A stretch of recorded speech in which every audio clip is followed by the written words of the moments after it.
नमस्कार, आप सभी को स्वागत है हमारे चैनल पे। आज की वीडियो में हम बात करेंगे हिस्ट्री 2 की, जो आपके सेमेस्टर 3 में आती है। हिस्ट्री 2 का जो फर्स्ट यूनिट है उसके बारे में आज डिस्कशन करनी है हमें, ठीक है। तो इसका जो फर्स्ट यूनिट का अगर हेडिंग देखेंगे तो उस हेडिंग का नाम है कोलोनिज्म एंड इट्स इम्पैक्ट, ठीक है।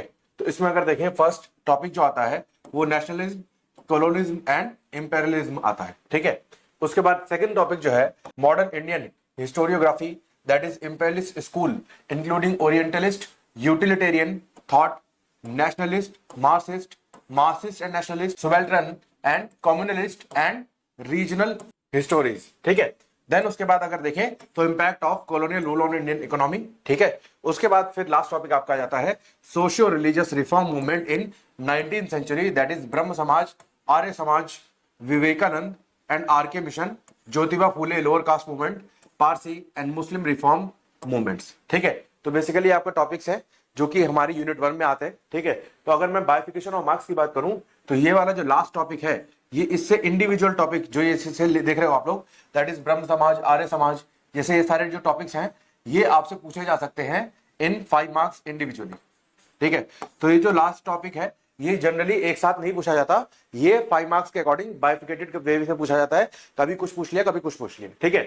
देन उसके बाद देखें तो ये वाला जो टॉपिक है ये आपका 12.5 में इंपॉर्टेंट हो जाता है, because it talks about Indian economy, ठीक है, कि उस पर किस तरीके से इंपैक्ट पड़ रहा है किस तरीके से नहीं पड़ रहा, तो इसलिए 12.5 में इंपॉर्टेंट हो जाता है। उसके बाद फिर से ये वाले जो टॉपिक्स हैं ये आपसे 5 मार्क्स में इंडिविजुअली पूछे जा सकते हैं, और अगर क्लब कर दिए गए तो 12.5 मार्क्स में, ठीक है। उसके बाद जो फर्स्ट टॉपिक आता है नेशनलिज्म, कोलोनिज्म एंड इंपेरियलिज्म, ये भी आपसे इंडिविजुअली 5 मार्क्स, अदरवाइज क्लब कर दिया तो 12.5, ठीक है। तो इस तरीके से मार्क्स का बाइफिकेशन रहने वाला है। तो चलिए स्टार्ट करते हैं फर्स्ट टॉपिक से, that is nationalism, colonism and imperialism, ठीक है। तो सबसे पहले हमारा जो टॉपिक आता है वो आता है नेशनलिज्म, ठीक है। तो इसकी डेफिनेशन अगर हम देखें, nationalism is a political ideology that emphasis the interest, culture, identity and sovereignty of a nation और a group of people who share common language, history, ethnicity, traditions and promotes the idea that the nation should have self governance और full sovereignty, ठीक है। तो basically यहां पे आपको दो चीजें देखने को मिलेगी। नेशनलिस्ट का मतलब क्या है, जहां पे नेशनल नेशन की बात हो रही है, और नेशन की बात तब होती है जब कोई चीज सोवरेन होती है, ठीक है। तो नेशन का टाइटल आपको तब मिलता है जब आप सोवरेन हो जाते हो, और सोवरेन का मतलब क्या है, supreme. Sovereignty of a nation, आपको एक चीज कॉमन टर्म यहां पे देखने को मिल रही होगी, फुल सोवरेनिटी, ठीक है, या फिर अगर मैं कहूं तो सेल्फ गवर्नेंस, ठीक है, इसको बोलते हैं सोवरेनिटी, ठीक है। तो अब मैं सोवरेनिटी को बताता हूं कि अगर हम सोवरेनिटी को देखें तो सुप्रीमेसी की बात होती है। अगर इंडिया का हम एग्जांपल लेते हैं, इंडिया का, तो इंडिया में हम बोलते हैं ना कि India is a sovereign nation, ठीक है। सोवरेन नेशन का मतलब क्या है, India is a supreme nation जिसके ऊपर कोई भी नहीं आता, ठीक है। तो कोई भी नहीं आता का मतलब क्या है कि जो सुप्रीमेसी है वो किसके साथ है, पीपल ऑफ इंडिया।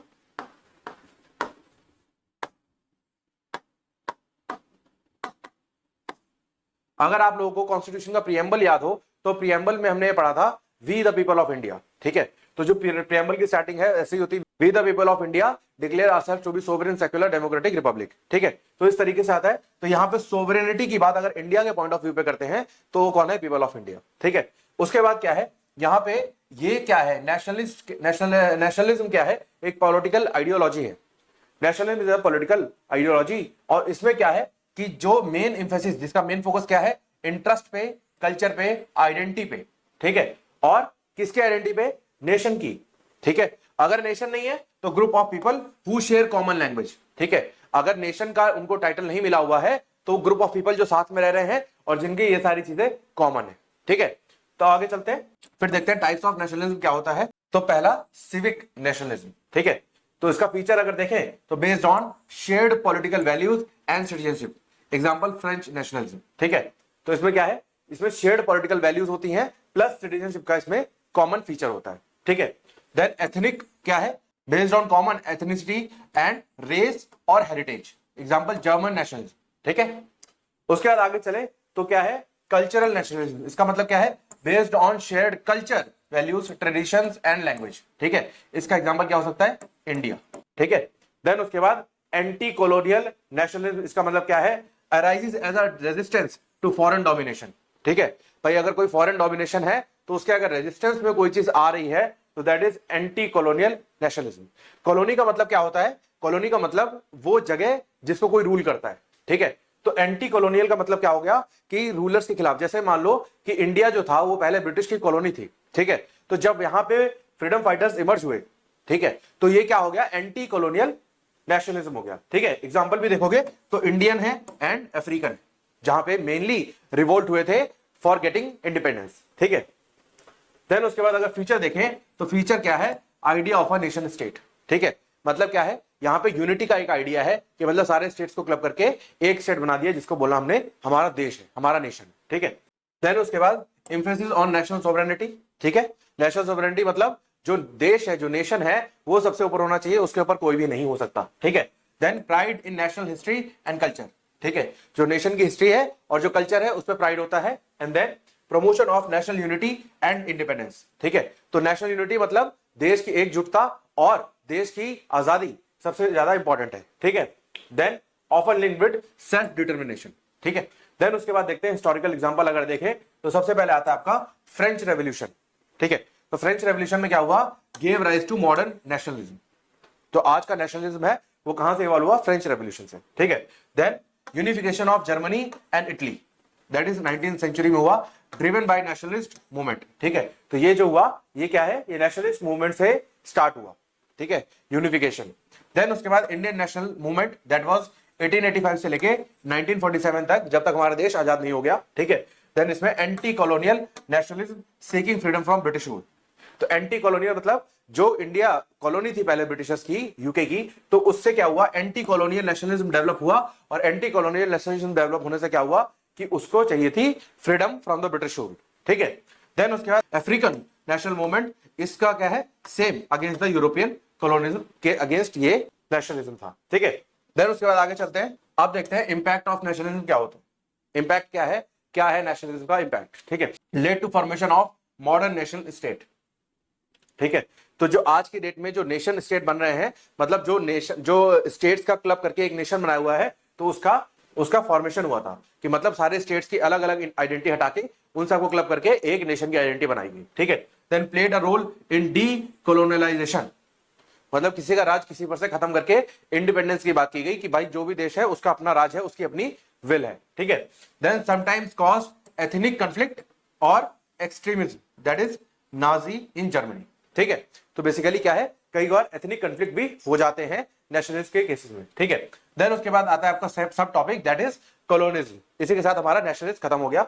अब कॉलोनिज्म देखते हैं। It is a political, economic and cultural domination of one territory और पीपल बाय अनदर, ठीक है। तो कॉलोनिज्म के अगर हम देखें तो जो यूके था उसने इस प्रिंसिपल पे वर्क किया और इंडिया को क्या बना दिया?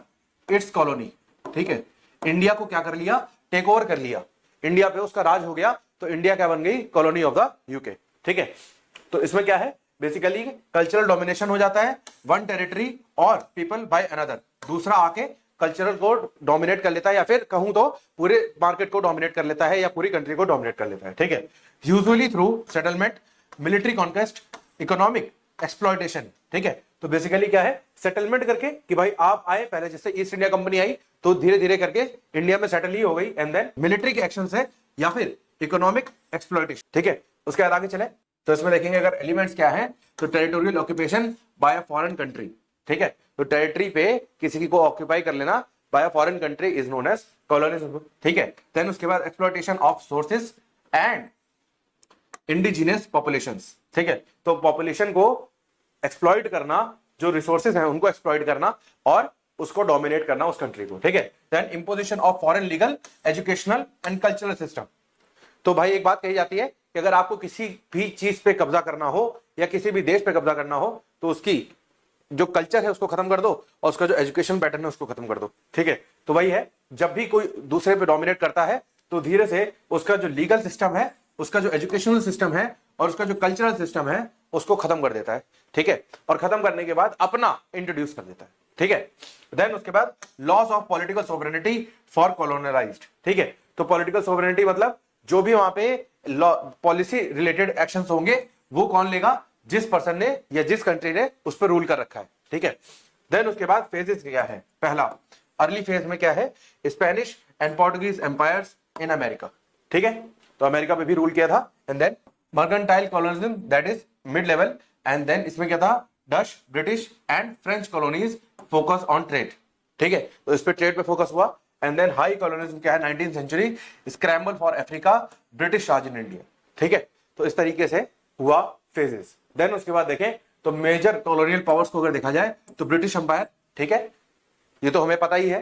एंड देन फ्रेंच अंपायर, ठीक है, in North and West Africa, South East Asia पे इसका काम था। And then Spanish and Portuguese that was Latin America, ठीक है, and then Dutch, Indonesia and South Africa, and then Belgium that was Congo, ठीक है, तो इस तरीके से था, ये मेजर कॉलोनियल पावर्स है। उसके बाद अब इंपैक्ट देखना हमें, ये क्या इंपैक्ट होता है कॉलोनियलिज्म का, पॉजिटिव दो डिबेटेड, ठीक है, मतलब पॉजिटिव इंपैक्ट है माना जाता है, मगर ये अंडर डिबेट है, कुछ लोग पॉजिटिव कहते हैं और कुछ लोग नहीं कहते, ठीक है।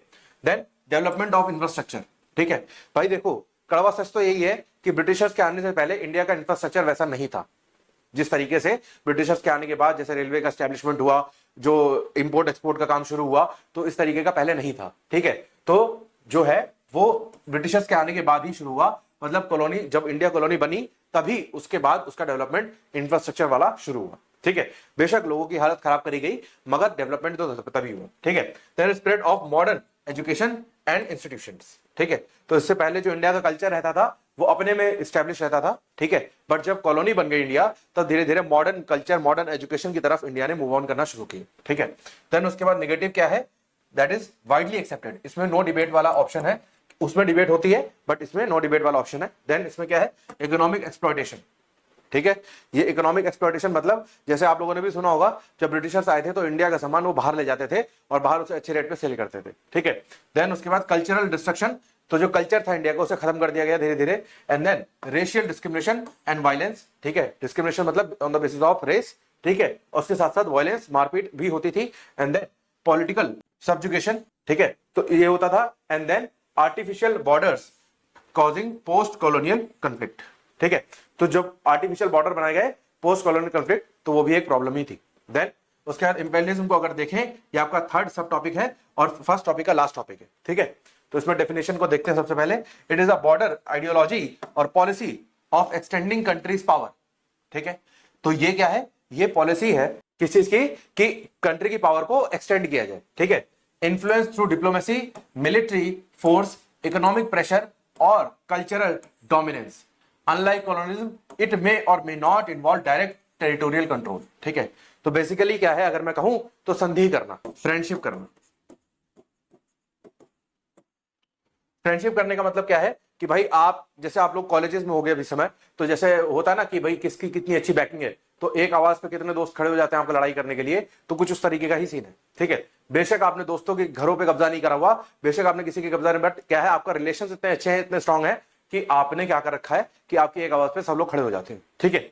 अब ये कैसे हो सकता है, ये एक्सपेंशन हो सकता है डिप्लोमेसी के थ्रू, ठीक है। उसके बाद मिलिट्री फोर्स के थ्रू, किसी को डरा धमका के कि अगर आपने मेरी मदद नहीं की तो मैं आपकी बैंड बजा दूंगा, ठीक है। उसके बाद इकोनॉमिक प्रेशर के थ्रू, कि अगर आपका इकोनॉमी किसी और पे डिपेंडेंट है, जैसे आप किसी दोस्त का खर्चा पानी उठाते हो, ठीक है, तो वो ऑब्वियस सी बात है जब आप बोलोगे तो वो लड़ेगा ही, उसके बाद दूसरा ऑप्शन क्या है, ठीक है। सिमिलरली अगर कोई कंट्री किसी कंट्री का खर्चा पानी उठाती है, इकोनॉमिकल डिपेंडेंसी है, तो अगर वो कंट्री किसी भी स्ट्रगल में इन्वॉल्व है तो ऑब्वियस सी बात है दूसरी कंट्री को भी उसके साथ ही रहना पड़ेगा, ठीक है। तो इसी को कहते हैं कि आपका टेरिटोरियल एक्सपेंशन हुआ है बट टेरिटोरियल कंट्रोल आपने किया नहीं है, ठीक है। देन उसके बाद फॉर्म्स देखते हैं, दैट इज कॉलोनियल इंपेरियलिज्म, ठीक है, डायरेक्ट कंट्रोल ओवर टेरिटरीज, ये तो हम पढ़ ही चुके हैं, ठीक है। देन उसके बाद इकोनॉमिक क्या है, कंट्रोल थ्रू ट्रेड, इन्वेस्टमेंट और डेट। आपने किसी को कर्जा बहुत ज्यादा दे रखा है या फिर आपका ट्रेड और इन्वेस्टमेंट किसी कंट्री के साथ बहुत ज्यादा होता है, तो कहीं ना कहीं आपका क्या है, इकोनॉमिक इंपेरियलिज्म का काम है, ठीक है। देन कल्चरल क्या है, spreading dominant culture, language and religion, ठीक है, तो बेसिकली कल्चरल बेस्ड डिपेंडेंसी है। एंड देन नियो इंपेरियलिज्म क्या है, indirect control through globalisation, institutions like IMF, WTO etcetera, ठीक है। अब आईएमएफ की फुल फॉर्म क्या होती है, international monetary funds, and WTO की वर्ल्ड ट्रेड ऑर्गेनाइजेशन, ठीक है, तो ये आप देख लोगे। देन उसके बाद आगे चलते हैं, तो difference between colonialism and imperialism क्या है, ठीक है। तो सबसे पहले तो आप एक बिल्कुल कॉमन अंडरस्टैंडिंग जो हमने अभी तक पढ़ा है उसके हिसाब से कि कॉलोनिज्म में एक्चुअल टेरिटोरियल कंट्रोल होता है और इंपेरियलिज्म में सिर्फ मानसिक खेल होता है एक तरीके से, जहां पे एक्चुअल टेरिटरी पे आपको कंट्रोल करने की जरूरत नहीं पड़ती, ठीक है। तो physical settlement and direct rule होता है। इसमें क्या है, ब्रॉडर कंट्रोल है, इकोनॉमिक, कल्चर एंड पॉलिटिकल, ठीक है। इसमें क्या है, फिजिकल कंट्रोल है, ठीक है। Then more specific involves colonies, ठीक है। More abstract include colonialism as a subset, ठीक है। ये क्या है, ये चाहो तो आप उस देश पे तुरंत कब्जा कर लो क्योंकि आप पे डिपेंडेंट है वो, बट फिर भी आप उसे आजाद रहने का एक बेवकूफ बनाते हो, ठीक है। देन एग्जांपल क्या है, British rule in India, example क्या है, US influence in Latin America, ठीक है। देन उसके बाद आगे चलते हैं, हिस्टोरिकल एग्जांपल क्या है इंपेरियलिज्म के, that is first British and French imperialism in Asia and Africa, ठीक है। तो ये एग्जांपल्स आपको याद ही करने पड़ेंगे, इसमें एक्सप्लेनेशन के लिए बहुत ज्यादा कुछ है नहीं। Then US imperialism in Philippines, Cuba, early 20th century and Japanese imperialism in East Asia, ठीक है। Soviet imperialism in East Europe during Cold War, ठीक है। तो ये आपके एग्जांपल्स हैं। देन इंपैक्ट हम पढ़ते हैं, इंपैक्ट क्या है, rise of global empires and military conflicts, ठीक है। इंपेरियलिज्म का जो इंपैक्ट है वो क्या है, ग्लोबल एम्पायर्स बढ़ रही हैं और जो मिलिट्री कॉन्फ्लिक्ट्स हैं वो भी बढ़ रहे हैं, ठीक है। Led to world war, anti colonial resistance, ठीक है। वर्ल्ड वॉर होना भी एक इसका इंपैक्ट है। Then imposed western system and ideologies, तो वेस्टर्न सिस्टम मतलब क्योंकि ट्रेड रिलेटेड चीजें बढ़ेंगी, किसी भी देश के रिलेशंस बढ़ रहे हैं, तो उससे क्या होगा, वेस्टर्न सिस्टम इन्फ्लुएंस होगा और जो आइडियोलॉजीज है, जो वेस्टर्न सिस्टम की आइडियोलॉजीज है वो इन्फ्लुएंस होती है। And then long lasting economic and political dependence in many countries, ठीक है। तो धीरे धीरे क्या है, जो छोटी कंट्रीज हैं वो बड़ी कंट्रीज के ऊपर इकोनॉमिकली एंड पॉलिटिकली डिपेंडेंट होती जा रही है, ठीक है। देन इंटरकनेक्शन क्या है, nationalism versus colonial versus imperialism. तो इंपैक्ट क्या है, डेफिनेशन अगर हम देखें तो ये हम डिस्कस कर ही चुके हैं, ठीक है। ये हम तीनों की डेफिनेशन को डिस्कस कर चुके हैं। देन उसके बाद नेचर भी हम डिस्कस कर चुके हैं, दैट इज लिबरेटिंग, ठीक है, oppressive and can be overt और कोवर्ट। ओवर्ट का मतलब जो चीज दिखती है और कोवर्ट का मतलब जो चीज छुपी हुई रहती है, ठीक है। देन पर्पस क्या है, सेल्फ डिटर्मिनेशन एंड यूनिटी। इसमें क्या है, resource extraction and control, and इसमें क्या है, ग्लोबल डोमिनेंस, ठीक है। तो ये ड्राइवर्स मॉडर्न एग्जांपल देख लेंगे। तो ड्राइवर्स क्या है, शेयर्ड कल्चर, लैंग्वेज, ऑपरेशन। ये क्या है, नेशनलिज्म के ड्राइवर है, मतलब नेशनलिज्म को चलाने वाले। एक कॉलोनीज को क्या है, इकोनॉमिक गेन, मिलिट्री पावर, ये सब चीजें। और इंपेरियलिज्म का क्या है, स्ट्रेटेजिक इंटरेस्ट एंड आइडियोलॉजी, ठीक है। उसके बाद एग्जांपल्स ये हम डिस्कस कर ही चुके हैं। And then this your conclusion, ठीक है। तो इसी के साथ हमारा टॉपिक 1 ओवर हो गया। अब चलते हैं हम नेक्स्ट टॉपिक पे, that is modern Indian historiography, ठीक है। ये हमारा नेक्स्ट टॉपिक है और इसका मतलब क्या है, historiography refers to writing of history. History की राइटिंग को, कि भाई क्या हुआ था क्या नहीं हुआ था, उसको हिस्टोग्राफी बोलते हैं, ठीक है। The methods and the interpretative approaches used by historians, ठीक है। तो जब लिखा जाता है तो लिखने के कुछ मेथड्स होते हैं, कुछ इंटरप्रिटेशंस के मेथड्स होते हैं और कुछ अप्रोचेस होती हैं जो हर राइटर टू राइटर डिफर करती है, ठीक है। The modern Indian historiography emerged and evolved particularly during and after colonial rule, ठीक है। तो जब कॉलोनियल रूल का खत्म हुआ तब हिस्टोग्राफी का काम शुरू हुआ कि भाई अब लिखने की बारी आती है कि कब क्या कैसे क्या क्या हुआ इंडिया के साथ, ठीक है। Then imperialist school of historiography, ये फर्स्ट स्कूल, ठीक है। इसमें क्या है, develop during British colonial rule. जब कॉलोनियल रूल चल रहा था, इंडिया जब कॉलोनी था तभी ये डेवलप हुआ, ठीक है। इसमें क्या था, emphasise the idea that British rule was a blessing for India, ठीक है। इसके हिसाब से ब्रिटिश रूल जो था, यूके का जो रूल था वो बढ़िया था, ठीक है। बिकॉज इनका ये कहना था कि जो इंडिया पहले ब्रिटिशर्स के पहले जो था वो डिवाइडेड था बिटवीन डिफरेंट डिफरेंट कॉलोनीज या फिर डिफरेंट डिफरेंट रूलर्स, ठीक है। वो यूनाइटेड नहीं था, हर किसी का अपना एक पैटर्न था, प्लस वर्ण सिस्टम था, ठीक है। तो जिसकी वजह से क्या था, इंडिया में यूनिटी नहीं थी। तो जब ब्रिटिश सिस्टम आया तो उससे क्या हुआ, इंडिया का जो बैकवर्ड नेचर था, ये बैकवर्ड नेचर को कंपेयर किया और वो सब एक साथ आ पाए और इंडिया का डेवलपमेंट हो पाया, प्लस इंफ्रास्ट्रक्चर डेवलपमेंट हो पाया, ठीक है। तो इसमें क्या था, depicted Indian society as backward, static and chaotic, saved by British intervention, ठीक है। तो इनका ये कहना था कि जो इंडियंस थे उनको ब्रिटिश इंटरवेंशन ने बचाया, ठीक है। Then presented Indians unfit for self rule. तो इन्होंने ये बोला, जो ये वाला था इंपेरियलिस्ट स्कूल था, इसने बोला कि जो इंडियंस थे वो सेल्फ रूल के लिए अनफिट थे, उन्हें नहीं पता था कि सेल्फ रूल कैसे करना चाहिए, ठीक है। अब इंपेरियलिस्ट स्कूल के अंदर ये सब कैटेगरीज हैं, दैट इज ओरिएंटलिस्ट थॉट, ठीक है।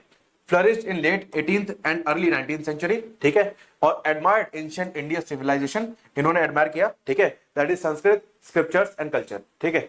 Focused on translation and interpretation of classical text. ठीक है, तो इन्होंने जो क्लासिकल टेक्स्ट थे इंडिया के, जो अलग अलग लैंग्वेजेस में लिखे हुए थे, उसको उन्होंने इंटरप्रेट करने की कोशिश की, प्लस ट्रांसलेशन करने की कोशिश की। ठीक है, देन इसमें फिगर्स ये देख लोगे, ये नाम है।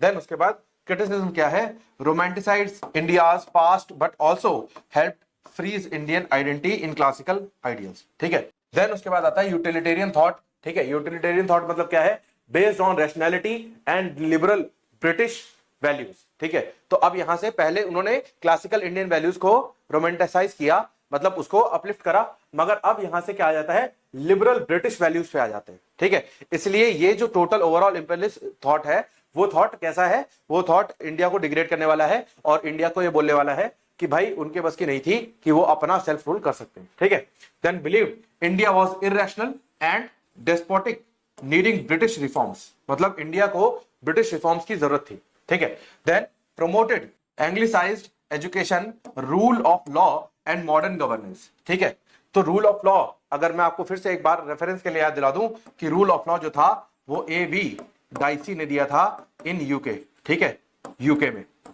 तो ये कहते हैं कि ब्रिटिश जो इंडिया है उसमें एजुकेशन का upgradation plus rule of law का इंपॉर्टेंस एंड मॉडर्न गवर्नेंस की बहुत ज्यादा जरूरत थी इन इंडिया। देन उसके बाद अगर आगे चले तो क्या है, फिगर्स, ये फिगर्स हैं, मतलब ये दो नाम है, क्या आप देख लोगे। एंड देन क्रिटिसिज्म को अगर देखा जाए तो क्या था, एथनोसेंट्रिक एंड जस्टिफाइड कॉलोनियलाइजेशन। ठीक है, तो इन्होंने कॉलोनियलाइजेशन को जस्टिफाई करा कि ब्रिटिशर्स ने इंडिया में आके ठीक किया। ठीक है, then ignored Indian achievement and diversity, तो इंडिया के जो अचीवमेंट्स थे और जो डाइवर्सिटी थी उसको इन्होंने इग्नोर कर दिया। ठीक है, देन आगे चलते हैं। अब इंपेरियलिस्ट स्कूल के बाद नेशनलिस्ट स्कूल। ठीक है, तो सेम वही रहेगा, ये कहीं ना कहीं सोच आपको याद रखनी है कि सोच इंपेरियलिस्ट स्कूल की ये थी कि जो इंडियंस थे वो डाउन थे और जो ब्रिटिशर्स ने उन पे आके राज करके अच्छा किया। ठीक है, then emerge in late 19th and early 20th century और written by Indian historians seeking to revive pride in India's past and challenge colonial narratives. ठीक है, तो बेसिकली ये इंडियन हिस्टोरिस्ट का काम था और इंडियन हिस्टोरिस्ट का ये था कि उन्होंने इंडिया के पास्ट को रिवाइव करा। ठीक है, इंडिया का जो खोया हुआ प्राइड था, जो गर्व था, उसको रिवाइव करा और जो जो कॉलोनियल नैरेटिव्स थे, जो कॉलोनियल हिस्टोरियंस थे, उनको चैलेंज करा। ठीक है, then emphasise Indian unity, culture, achievement and resistance to colonialism. ठीक है, तो इंडिया की जो यूनिटी थी, कल्चर था, अचीवमेंट था, उसको उन्होंने एम्फसाइज करा। ठीक है, देन फीचर्स क्या था, ग्लोरीफाइड एंशिएंट इंडियन सिविलाइजेशन। ठीक है, तो एंशिएंट इंडियन सिविलाइजेशन को इन्होंने ग्लोरीफाई करा, plus focus on freedom struggles and national heroes, तो जो हमारे नेशनल हीरोज थे जैसे गांधी जी, भगत सिंह जी, ठीक है, तो उनके ऊपर फोकस किया। ठीक है, प्लस जो फ्रीडम स्ट्रगल्स थे उनको बताया कि किस तरीके से इंडियंस ने फाइट करा है अपनी फ्रीडम के लिए। ठीक है, often ignored social hierarchies and internal divisions, तो जो इंटरनल डिविजन्स थे, अगर मैं कहूं तो वर्ण सिस्टम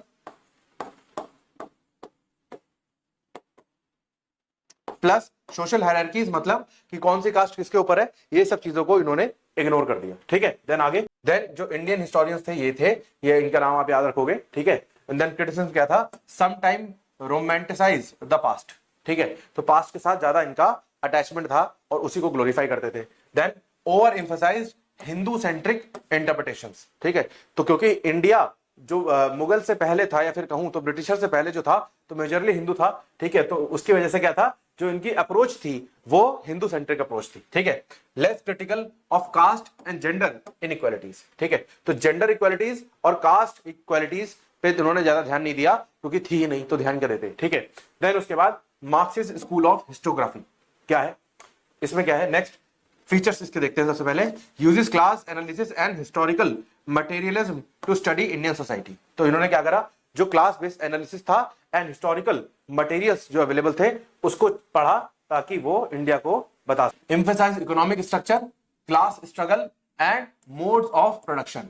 ठीक है, तो इन्होंने क्या करा, इकोनॉमिक स्ट्रक्चर पे ध्यान दिया, इन्होंने हिस्टोरिकल पे जाने के बजाय इकोनॉमिक एस्पेक्ट को ध्यान दिया, प्लस क्लास के स्ट्रगल को ध्यान दिया कि किस क्लास ने कितना स्ट्रगल किया है, प्लस मोड्स ऑफ प्रोडक्शन को ध्यान दिया कि क्या है इंडिया का मोड ऑफ प्रोडक्शन। ठीक है, देन उसके बाद views colonialism as capitalist exploitation of India. ठीक है, तो ऑब्वियस सी बात है कि जब कॉलोनी बनी इंडिया तो कहीं ना कहीं उसका एक्सप्लॉयटेशन बहुत ज्यादा हुआ, उसके कैपिटल्स का एक्सप्लॉयटेशन बहुत ज्यादा हुआ। ठीक है, उसका थीम्स देखें तो agrarian relations, colonial economy and drain of wealth, and then peasants working class movements, फिर आता है role of feudalism and zamindars. ठीक है, तो बेसिकली ये इनकी थीम्स थी कि एग्रेरियन रिलेशंस क्या थे, and then colonial economy and drain of wealth, किस तरीके से इंडिया को पहले सोने की चिड़िया कहा जाता था और किस तरीके से उसको लूटा, and then peasants and working class movement, किस तरीके से पीजेंट्स और वर्किंग क्लास की मूवमेंट थी। ठीक है, उसके बाद हिस्टोरियंस कौन कौन थे, ये लोग थे। ठीक है, देन आगे चलते हैं, ये भी हिस्टोरियंस के नाम है, ये आप याद रखोगे। देन उसके बाद अगर क्रिटिसिज्म की बात करें तो sometime neglected culture, identity and non class factors. ठीक है, तो कुछ फैक्टर्स ऐसे भी थे जो कि क्लास पे डिवाइडेड नहीं थे, प्लस कल्चर और आइडेंटिटी को इग्नोर कर देते थे ये लोग। ठीक है, then tended to downplay the religion, caste and gender dynamics. ठीक है, तो इनका जो इंटेंशन था वो क्या था कि जो रिलीजन है, कास्ट है और जेंडर डायनामिक्स है उसको डाउन कर दो। ठीक है, देन मार्क्सिस्ट नेशनलिस्ट स्कूल, ये क्या है, blends nationalist pride with Marxist analysis.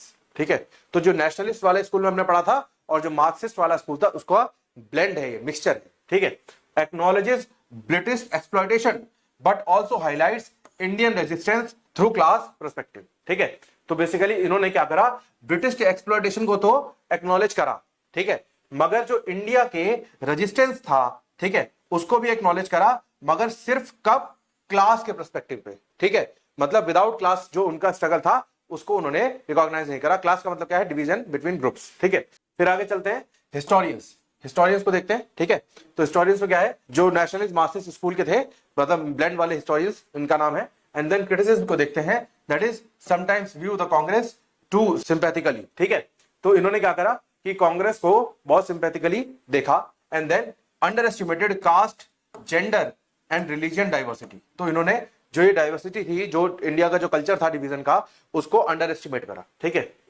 Then सुबाल्टर्न school of historiography, तो फीचर्स क्या है, ये 1980s में इमर्ज हुए। ठीक है, और इसमें क्या था, voice to subaltern the marginalised group, जो छोड़े हुए ग्रुप थे, जो ऑपरेस्ड थे उनके बारे में, और जो वॉइसलेस थे, जो बोल नहीं पाते थे, इन द सेंस जिनकी आवाज में कोई दम नहीं था। ठीक है, such as peasants, women, tribals and Dalits. ठीक है, तो इनके लिए इन्होंने आवाज उठाई। ठीक है, then critics elitist, that is colonial, nationalist and Marxist approaches that focused mainly on elite actors like king and leaders। ठीक है, तो बेसिकली जो है, जो पहले जो हिस्टोरियंस थे वो सिर्फ और सिर्फ किंग्स और लीडर्स, मतलब इलाइट एक्टर्स, जो उनका मेन रोल रहता था सोसाइटी में, सिर्फ उन पे फोकस रहता था। ठीक है, देन हिस्टोरियंस, ये हैं इन हिस्टोरियंस। एंड देन थीम्स अब डिस्कस करते हैं, everyday resistance, rebellion and consciousness. ठीक है, तो इनकी थीम क्या थी, जो हर दिन रेजिस्टेंस होता था, जो हर दिन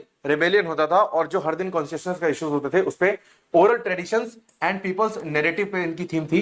and critique of colonial and nationalist elites, तो जो नेशनलिस्ट एलाइट्स थे, मतलब जो मेन रोल्स थे, हीरोज थे, उनके अलावा जो लोग रियल में स्ट्रगल कर रहे थे उनके बारे में भी बात करते। देन उसके बाद क्रिटिसिज्म क्या है, accused of being too theoretical और Eurocentric in post colonial terms. ठीक है, तो बहुत ज्यादा थ्योरेटिकल बोला गया इनको, प्लस यूरोसेंट्रिक बोला गया। ठीक है, देन उसके बाद ignored larger structure forces like class और इकोनॉमी, तो जो स्ट्रक्चर किसी भी नेशन का डिपेंड करता है वो उसकी क्लास प्लस उसकी इकोनॉमी पे डिपेंड करता है, तो उसको उन्होंने इग्नोर कर दिया। ठीक है, देन कम्युनिस्ट हिस्टोरियोग्राफी। ठीक है, इसमें क्या है, features divide Indian history into Hindu, Muslim and British period. तो इन्होंने क्या करा, हिस्ट्री को डिवाइड करा तीन पीरियड में, that is Hindu, that was pre Mughal period, ठीक है, and then Muslim period, that was Mughal duration, and then आ गए ब्रिटिशर्स। ठीक है, इस तरीके से इन्होंने डिवाइड करा communalist. Blame religious communities specially Muslims for India's problem. ठीक है, तो इन्होंने क्या करा, जो रिलीजियस कम्युनिटीज हैं उसको ब्लेम करा, स्पेशली मुस्लिम्स को, जो इंडिया की प्रॉब्लम्स थी। Then often used to incite communalism and justify majoritarian politics. ठीक है, तो इन्होंने क्या करा, इंसाइट करा कम्युनिस्ट को, कम्युनिस्ट सोच को, प्लस मेजॉरिटेरियन पॉलिटिक्स को इन्होंने जस्टिफाई करा। ठीक है, देन उसके बाद फिगर्स देखें तो ये हैं इनके हिस्टोरियंस के नाम। एंड देन क्रिटिसिज्म देखें तो lack scholarly basis and distorts facts, तो इन्होंने फैक्ट्स को डिस्टॉर्ट करा, प्लस इनका पास कोई स्कॉलरी बेसिस नहीं था। Then encourages division and hatred between communities, तो जो कम्युनिटीज थी, जो इंडिया का डाइवर्स कल्चर एक साथ रहता था यूनिफाइड वे में, उसके बीच में हेट्रेड प्लस डिवीजन को इनकरेज करा। ठीक है, then rejected by mainstream historians for being ideologically motivated. ठीक है, तो इनको मेन स्ट्रीम हिस्टोरियंस ने रिजेक्ट कर। Then regional histories. ठीक है, फीचर्स क्या है, emerge strongly in post independence India. ठीक है, तो पोस्ट इंडिपेंडेंस मतलब इंडिपेंडेंस के बाद ये इमर्ज हुए। Focus on regional kingdoms, cultures, language and movements. ठीक है, तो इनका क्या था, रीजन, जो रीजन पे डिवाइडेड थी वो किंगडम्स प्लस उनका कल्चर जो रीजन पे डिपेंड करता था, और लैंग्वेज और मूवमेंट्स पे इन्होंने फोकस किया।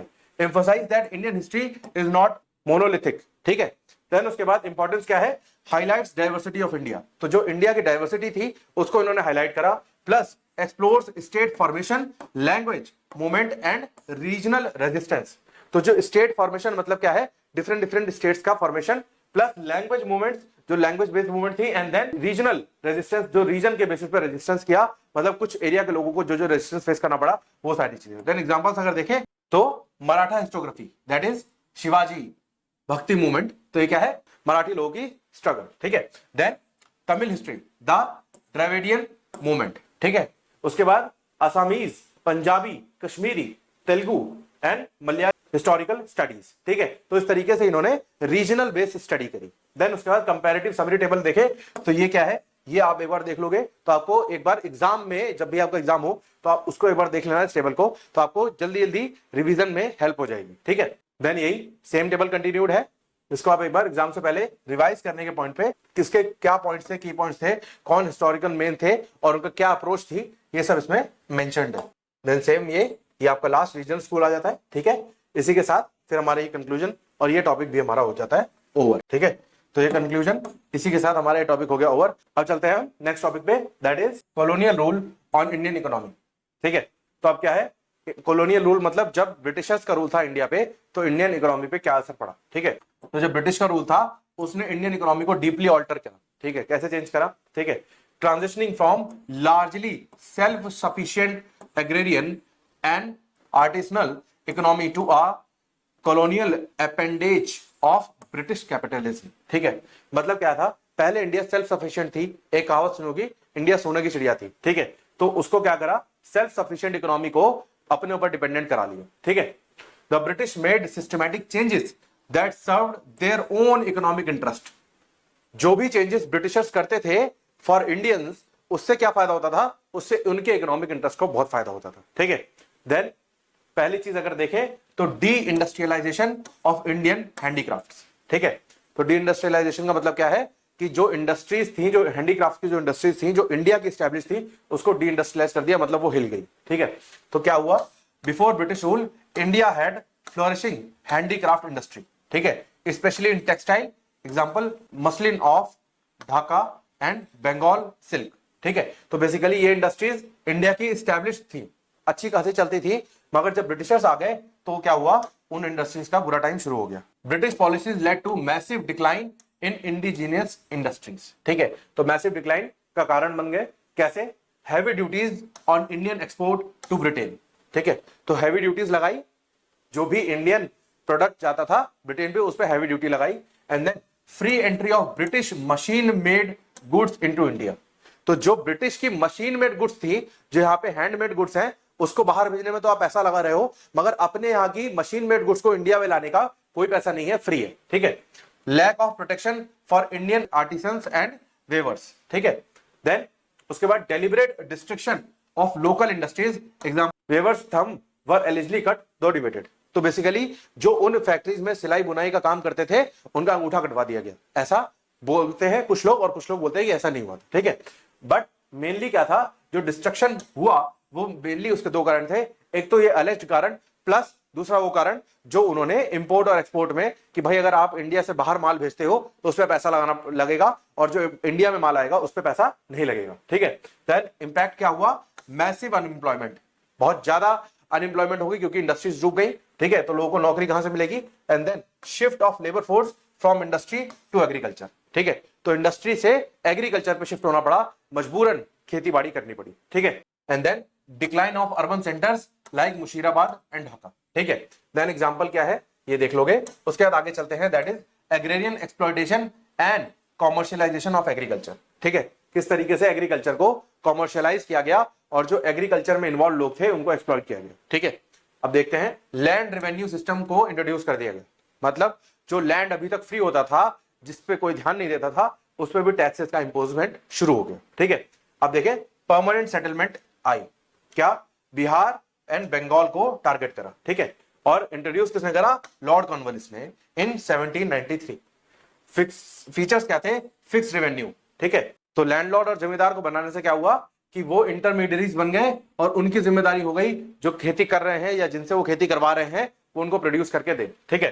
Then ryotwari system, that is Madras and Bombay को टारगेट किया, थॉमस मुनरो ने लॉन्च किया, and revenue collected directly from peasants, ठीक है।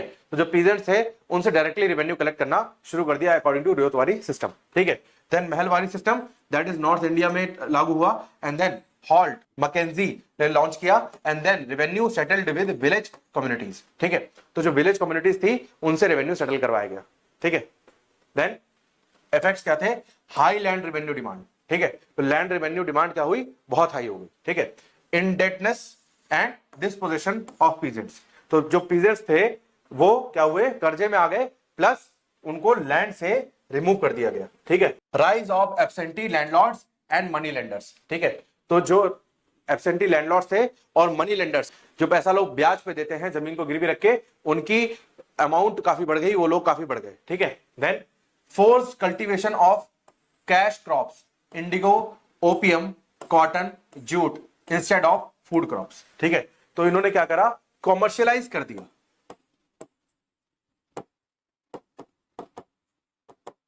ठीक है। तो कॉमर्शियलाइज करने से क्या हुआ, जो कैश क्रॉप्स है जैसे इंडिगो जिसपे ज्यादा फायदा होता है, ओपीएम, कॉटन, जूट, इन सबको ज्यादा प्रमोट करा as compare to food crops, ठीक है।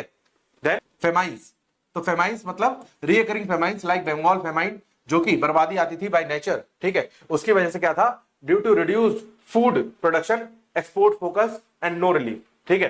तो फेमाइन की वजह से क्या हुआ, जो फूड प्रोडक्शन था वो रिड्यूस हो गया, प्लस फोकस पे जो एक्सपोर्ट था उस पे फोकस था और उस पे कोई भी रिलीफ नहीं मिला। एस्टिमेटेड जो है 30 to 35 मिलियन डेथ हुई due to famine under British rule, ठीक है। उसके बाद ड्रेन ऑफ वेल्थ किस तरीके से हुआ, कंसेप्ट क्या है, the economic drain theory was first articulated by Dadabhai Naoroji and in his book poverty and un-British rule in India, ठीक है। तो बेसिकली जो इकोनॉमिक ड्रेन थ्योरी थी जिस पे ध्यान दिया वो दादा भाई नौरोजी ने दिया, और उनकी पहली बुक थी poverty and un-British rule in India, ठीक है। आगे चलते हैं, व्हाट वाज ड्रेन्ड, ठीक है, salaries, pension of British officials, ठीक है। सैलरीज और पेंशन जो है ब्रिटिश ऑफिशियल की जाती थी from the Indians. Then profit and interest on British investment, ठीक है। Then home charges, expenses incurred by the British government in England but charge to India, जो इंग्लैंड में भी किया जा रहा है बट उसका चार्ज कहां हो रहा है, इंडिया पे हो रहा है। Purchase of British goods by Indian tax payers, तो जो ब्रिटिश गुड्स परचेज करे जा रहे हैं by the tax payers of the India, तो उस पर भी टैक्स दे रहे हैं, तो उससे फायदा किसका हो रहा है, उनका हो रहा है, और इंडिया की वेल्थ ड्रेन हो रही है। इंपैक्ट क्या है, नो कैपिटल एक्युमुलेशन इंडिया, तो कैपिटल एक्युमुलेशन इंडिया का खत्म हो चुका था। And then rise in poverty despite high productivity in some sectors, तो कुछ सेक्टर्स में हाई प्रोडक्टिविटी भी थी पर फिर भी पॉवर्टी बढ़ती जा रही थी, मतलब गरीबी बढ़ती जा रही थी।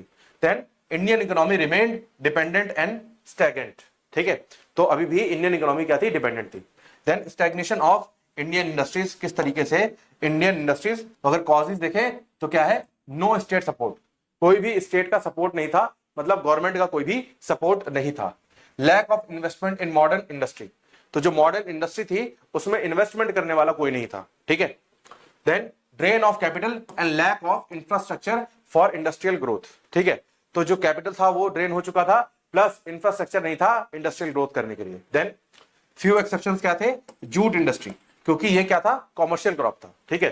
Then Indian entrepreneurs like Jamsetji Tata began industries, example Tata Iron and Steel, तो जो टाटा इंडस्ट्रीज है वो सब शुरू हुई, और उससे क्या हुआ, डिस्पाइट कॉलोनियल हर्डर्स के बाद भी ये थोड़ी सी टिकी रही मार्केट में, ठीक है। देन इंफ्रास्ट्रक्चर डेवलपमेंट और डबल एज्ड स्वॉर्ड, ठीक है। तो किस तरीके से इंफ्रास्ट्रक्चर डेवलपमेंट क्या था, दो धारी तलवार की तरह काम करता था, मतलब कुछ तो इंडियंस को फायदा होता था और कुछ को नुकसान, ठीक है। तो रेलवेज की अगर हम सबसे पहले बात करें, फर्स्ट रेलवे लाइन कहां से बनी, बॉम्बे टू थाने, ठीक है। Aim to transport raw materials to port and import British goods into interior, ठीक है। तो जो इसका जो फोकस था वो क्या था कि जो पोर्ट्स है उसको उस तक मटेरियल पहुंचाया जा सके, प्लस जो ब्रिटिश गुड के जो मटेरियल्स हैं उनको इंपोर्ट करके जगह जगह पहुंचाया जा सके, ठीक है। Then paid for by Indian taxes but served British economic interest, तो उनको पेमेंट जो मिलती थी, जो खर्चा होता था वो इंडियन टैक्सेस से होता था और जो पैसा जो बोलते हैं ना कि आप खाते किसी और का बजाते किसी और का, तो वैसे ही खाते वो इंडिया का था और बजाते ब्रिटिशर्स की थी, ठीक है। देन अदर इंफ्रास्ट्रक्चर क्या था, टेलीग्राफ, रोड, पोर्ट्स वर बिल्ड, ठीक है। तो टेलीग्राफ, रोड और पोर्ट बने, और irrigation was developed in limited areas, ठीक है। तो इरिगेशन क्या था, डेवलप हुई बट बहुत कम एरियाज में, ताकि जो इंडिया का मेन जो फूड सिस्टम है वो हिला रहे, ठीक है। देन नेट इफेक्ट क्या आया, infrastructure did not promote balanced और इंटीग्रेटेड ग्रोथ, ठीक है। तो इससे क्या हुआ, बैलेंस और इंटीग्रेटेड ग्रोथ तो हुई नहीं, क्योंकि उनका मेन फोकस तो ग्रोथ था ही नहीं, ठीक है। देन आगे चलते हैं, served colonial needs more than Indian development, ठीक है। तो जो कॉलोनियल नीड थी, मतलब जो ब्रिटिशर्स की नीड थी, उसको ज्यादा सर्व करा इंडियन डेवलपमेंट की तुलना में। Then development of a dependent and backward economy, ठीक है। तो इस तरीके से डिपेंडेंट और बैकवर्ड इकोनॉमी डेवलप हुई, कैसे, colonial and dependent on British capital and market, ठीक है। धीरे धीरे उनके ही कैपिटल और मार्केट पे डिपेंड हो गए। Export oriented but only in raw material, ठीक है। तो एक्सपोर्ट करते थे बट केवल रॉ मटेरियल करते थे, जो इंडस्ट्रियल गुड्स थे उस पर टैक्सेस इंपोज होते थे, ठीक है। Then import heavy in terms of manufactured British good, तो जो मैन्युफैक्चर्ड ब्रिटिश गुड होते थे वो इंडिया में बहुत ज्यादा आते थे। And then with a growing foreign trade deficit, ठीक है। तो ये क्या हुआ, फॉरेन ट्रेड डेफिसिट हुआ। देन उसके बाद चलते हैं रिजल्ट पे, क्या, India was turned into a supplier of raw material and consumer of British products, ठीक है। तो पहले जो इंडिया सेल्फ सफिशिएंट हुआ करता था, वो धीरे धीरे क्या बन गया, सप्लायर ऑफ रॉ मटेरियल बन गया। मतलब प्रोडक्ट्स की तो बातें छोड़ दो, केवल रॉ मटेरियल सप्लाई करता था वो भी ब्रिटिशर्स को, और कंज्यूमर बन गया। पहले जो खुद अपने दम पे करता था, अब वो कंज्यूमर बन गया ब्रिटिश प्रोडक्ट्स का, मतलब आधारित हो गया, बैसाखी लगा ली, ठीक है। देन नो इंडस्ट्रियल बेस और इंटरनल डिमांड वाज क्रिएटेड, ठीक है। तो इंडस्ट्रियल बेस कुछ भी नहीं था और ना ही कोई इंटरनल डिमांड थी, ठीक है। Then India's per capita income stagnated और डिक्लाइंड, ठीक है। तो पर कैपिटा इनकम क्या हुई, कम हो गई या खत्म हो गई, ठीक है। Then emergence of new classes and social impact, ठीक है। तो क्लासेस बन गई, क्या classes, zamindar, landed elites due to permanent settlement, ठीक है। तो परमानेंट सेटलमेंट में क्या हुआ था, इंटरमीडियरीज को उन्होंने इंट्रोड्यूस करा था, और इंटरमीडियरीज कौन थे, जमींदार और लैंडलॉर्ड्स, ठीक है। Then money lenders and middleman, ये भी इंट्रोड्यूस हुए और ये भी एक क्लास बन गई, ठीक है। क्योंकि लोगों को टैक्स भरना रहता था, अब टैक्स के लिए हर बार प्रोडक्शन तो हो नहीं रहा, तो टैक्स तो फिर भी देना है क्योंकि आपने लैंड को होल्ड कर रखा है। तो मनी लेंडर्स और मिडलमैन की बातें शुरू हो गई, जो उनको कर्जा देते थे, ठीक है। देन उसके बाद चलते हैं सोशल इफेक्ट्स में, ठीक है। इसमें क्या है, widening of rural urban divide, ठीक है। तो रूरल अर्बन मतलब शहरीकरण और गांव वाले लोगों में डिवीजन ज्यादा शुरू हो गया, ठीक है। Growth of urban poverty due to migration from ruined villages, ठीक है। तो जो अर्बन पॉवर्टी थी, मतलब शहरों की गरीबी बढ़ गई, बिकॉज जो बर्बाद हो चुके गांव थे वहां से लोग माइग्रेट होकर शहर आने लगे ताकि उन्हें कुछ काम मिल सके। Then rise in unemployment and underemployment, ठीक है। अनएम्प्लॉयमेंट और अंडर एम्प्लॉयमेंट में फर्क यह है कि भाई आपके पास कोई जॉब नहीं है, और आपके पास जो जॉब है आपकी क्वालिफिकेशन से बहुत कम है, ठीक है। मतलब आप हाईली क्वालिफाइड हो फॉर दिस जॉब, ठीक है। देन उसके बाद colonial education and economic thought, ठीक है। अब अभी तक तो सिर्फ मार्केट को बर्बाद करा, अब एजुकेशन को कैसे बर्बाद करा वो समझते हैं, ठीक है। English education produced new class of clerk, professionals and reformers, ठीक है। तो इंग्लिश एजुकेशन का सिस्टम इंट्रोड्यूस हुआ, तो जिनके पास पैसे थे उन्होंने अपने बच्चों को इंग्लिश एजुकेशन सिस्टम में डाला, और जिसकी वजह से एक नई क्लास का इमरजेंस हुआ, that is clerk, professionals and reformers, ठीक है। Then enabled formation of the Indian intelligentsia which critiqued British economic policies, ठीक है। अब क्या हुआ, फॉर्मेशन ऑफ इंडियन इंटेलिजेंसिया हुआ, और जिसकी वजह से जो ब्रिटिश की इकोनॉमिक पॉलिसी थी उसका क्रिटिकल एनालिसिस शुरू हुआ, ठीक है। तो इन लोगों ने, ठीक है, इन लोगों ने हाईलाइट करा how British rule led to economic decline and poverty, ठीक है। तो मेन रोल जो इसमें था नौरजी एंड आरसी दत्त, ठीक है। तो इन लोगों ने, ये हमारे देश के वो लोग हैं जिन्होंने रियल में एनालिसिस करके लोगों को जागरूक किया, ठीक है। देन उसके बाद जब जागरूक हुए तब फिर क्या हुआ, इकोनॉमिक नेशनलिज्म एंड स्वदेशी मूवमेंट जागी, ठीक है। इन लोगों की हेल्प से इकोनॉमिक नेशनलिज्म एंड स्वदेशी मूवमेंट जागी।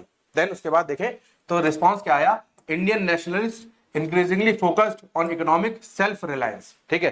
तो अब फिर से सेल्फ रिलायंस की बात शुरू हो गई जो पहले थी। Call for promotion of indigenous industries, तो जो इंडियन बेस्ड इंडस्ट्रीज थी उनके प्रमोशन की बात हुई। यूज ऑफ स्वदेशी गुड्स, जो देश में बन रहे हैं उनके यूज की ज्यादा बात हुई। एंड बॉयकॉट फॉरेन गुड्स, तो जो बाहर से गुड इंपोर्ट हो रहे हैं उनको बॉयकॉट करने की बात हुई, ठीक है। अब इवेंट्स अगर देखें तो Swadeshi movement, that is Bengal partition के बाद, ठीक है। And Gandhi ji advocacy of khadi and village industries as resistance to colonial economy. ठीक है, तो जब उन लोगों की रिसर्च से क्रिटिक हुआ कि एक्चुअल में किस तरीके से इंडिया की इकोनॉमी ड्रेन हो रही है, तब ये सारी मूवमेंट्स शुरू हुई। ठीक है, then this is again your summary table. ठीक है, तो ये हम डिटेल में डिस्कस कर चुके हैं, तो इस टेबल को मैं डिस्कस नहीं करने वाला। ठीक है, तो एक बार आप इसका स्क्रीनशॉट ले लेना चाहे तो, या फिर आप जब भी आपका एग्जाम हो तो एक बार इस टेबल को गो थ्रू कर लेना, ताकि आपका क्विक रिवीजन हो सके कि आपको एग्जाम में किस तरीके से चीजें इंटरप्रेट करनी। ठीक है, तो ये टेबल का यहाँ पे एंड होता है, साथ ही साथ फिर ये आ जाता है आपका कंक्लूजन। ठीक है, तो ये कंक्लूजन है, ये आप देख लोगे उसके बाद इस आर्टिकल, इस टॉपिक का क्या कंक्लूजन है। देन उसके बाद आगे चलते हैं, this is the end of the conclusion as well as end of the topic. ठीक है, अब आगे चलते हैं नेक्स्ट टॉपिक पे, that is socio religious reform movements in 19th century in India. ठीक है, तो अब सोशियो रिलीजियस रिफॉर्म्स को हमें पढ़ना है जो कि 19th सेंचुरी की मूवमेंट्स में आया। ठीक है, the 19th century was marked by intellectual awakening and reformist movement in response to. ठीक है, तो 19th century is a important century जहां पे रिफॉर्म मूवमेंट शुरू हुई प्लस लोग जागरूक हो गए। ठीक है, पहला किस चीज के अगेंस्ट? Colonial exposure. ठीक है, दूसरा degeneration in religious and social practices. ठीक है, then the urge for cultural regeneration and national identity.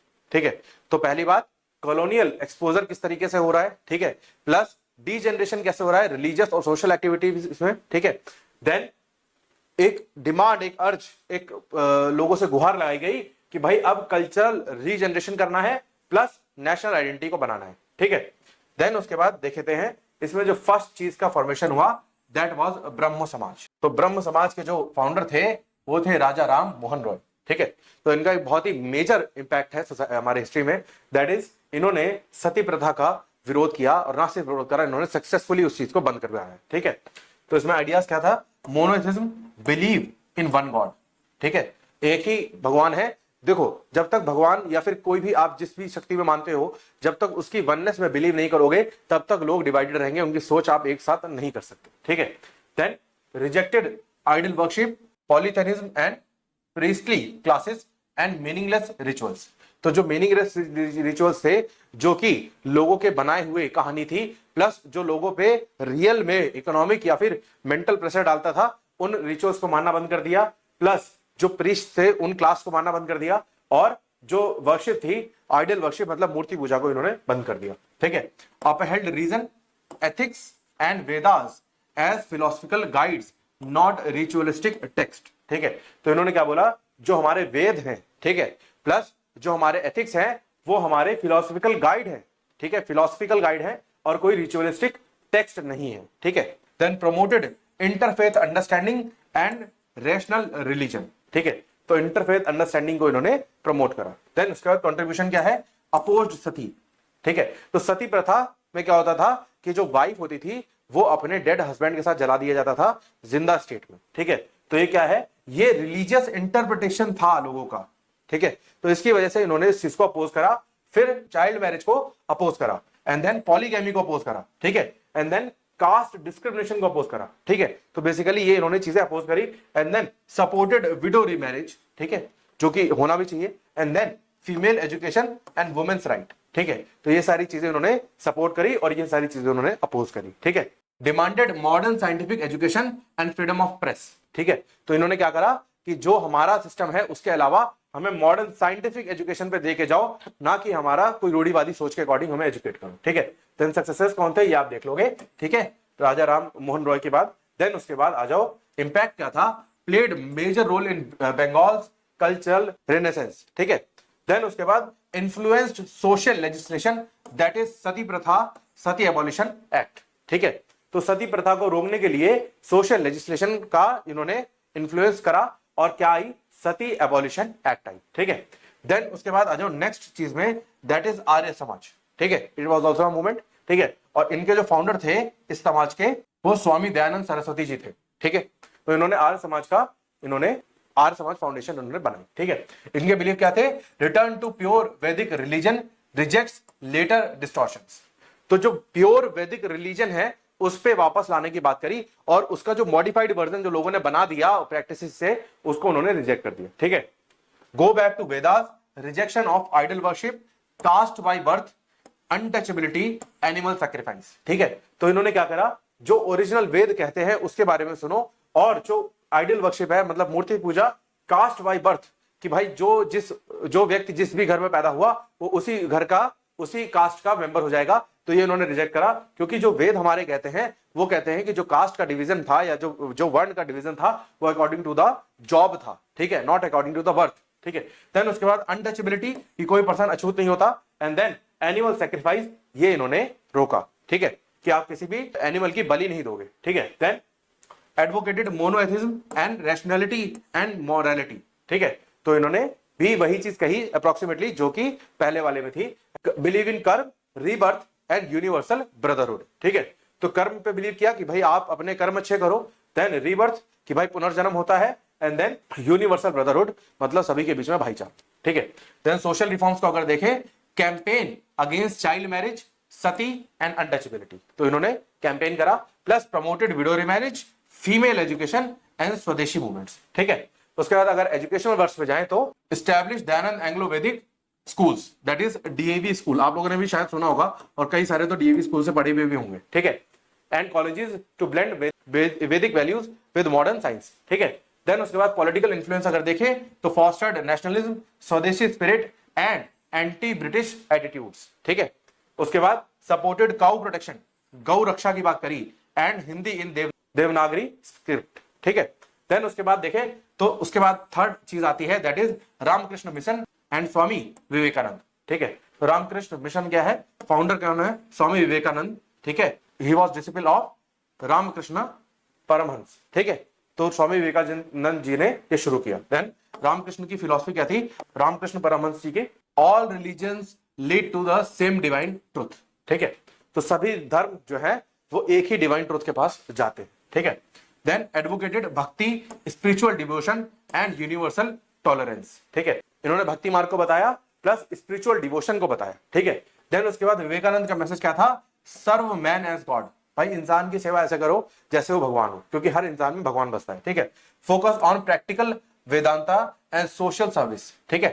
Then stressed on spiritual unity of all religion, ठीक है। तो इन्होंने spiritual unity of all religion की बात करी, जो इंडिया डिवाइडेड था बिटवीन डिफरेंट रिलीजन्स, उन्होंने स्पिरिचुअल यूनिटी की बात करी, भाई सारे धर्म एक बराबर, ठीक है।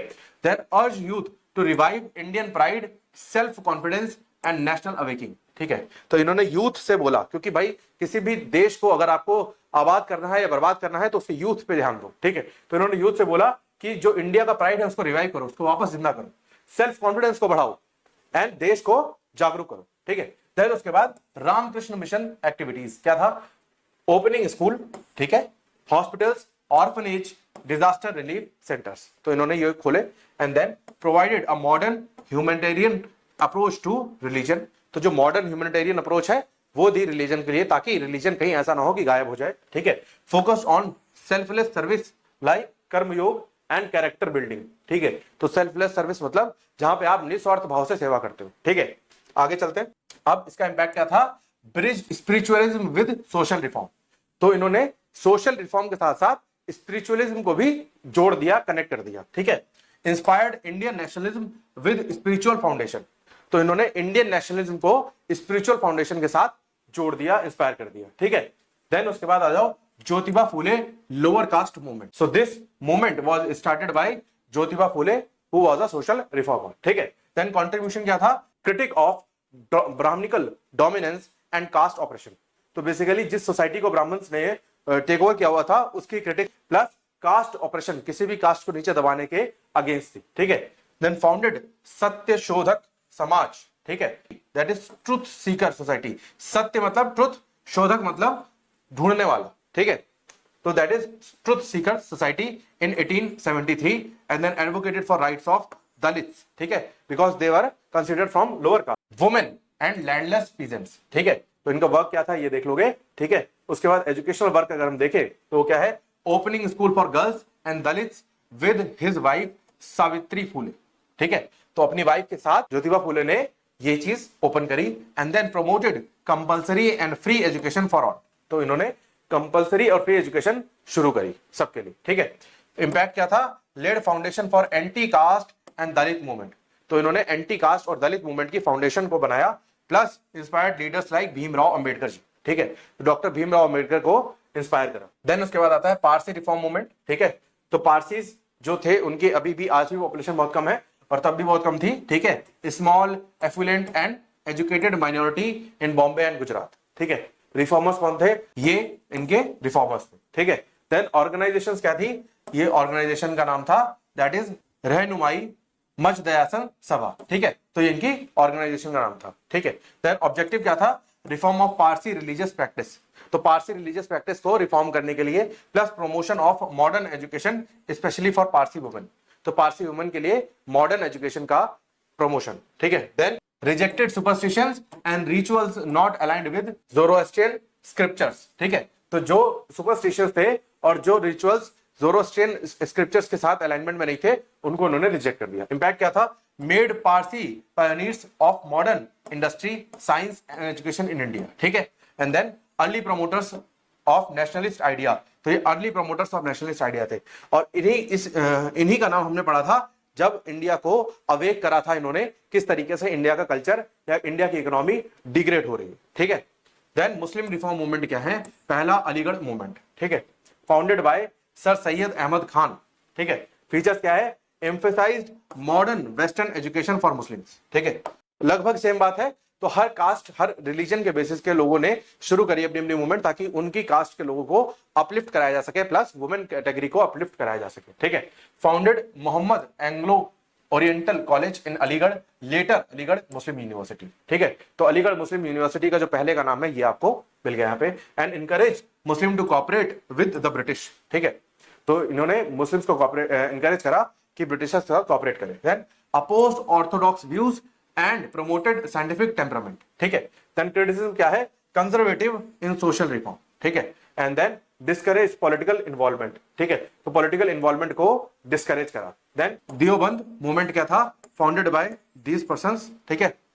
फीचर्स अगर देखें तो क्या है? Aim to preserve Islamic identity through religious education, तो इस्लामिक आइडेंटिटी को प्रिवेंट करने की कोशिश की रिलीजियस एजुकेशन देके। And oppose British rule and promoted political resistance, तो इन्होंने ब्रिटिश रूल को अपोज करा, पहले वाले ने सपोर्ट करा, इन्होंने अपोज करा और पॉलिटिकल रेजिस्टेंस को प्रमोट करा, ठीक है। Then encourage pan Islamic solidarity, ठीक है। देन उसके बाद Ahmadiya movement that was founded by him, and benefits क्या था? Advocated rational interpretation of Islam, ठीक है। तो रैशनल इंटरप्रिटेशन मतलब जो मोस्ट लॉजिकल इंटरप्रिटेशन है इस्लाम की, वो उन्होंने बताई।